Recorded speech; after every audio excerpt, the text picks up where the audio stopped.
कसा असावा, वर्गात मंत्रिमंडळ कसं असावं, क्लासचे रूल्स कसे असावेत, माझी क्लास म्हणजे माझी बांधिलकी काय आहे, एक विद्यार्थी म्हणून मला काय अपेक्षित आहे, हे सर्व तुम्ही तयार केलेलं आहे.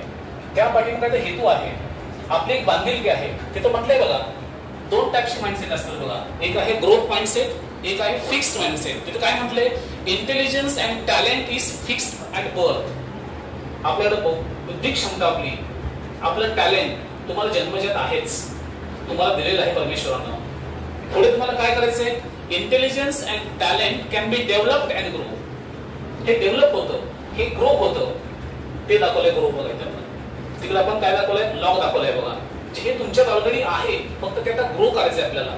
आणि हे ग्रो करण्यासाठी आपले शिक्षक बांधव असतील, समाजातले काही घटक आहेत, तुम्हाला ते मोटिवेट करतात, तुम्हाला ते ज्ञान देत असतात. आणि या संदर्भात आपण असं म्हटलंय, माय ग्रोथ माइंडसेट. पहिले आपलं माइंडसेट जे आहे ती ग्रोथ असली पाहिजे, त्यामध्ये सकारात्मक विचार असला पाहिजे. आणि यासाठी काय असलं पाहिजे, एज्युकेट, एनकरेज आणि एनलाइट. हे तीन गोष्टी आपण आपल्या मनात बिंबवल्या पाहिजे.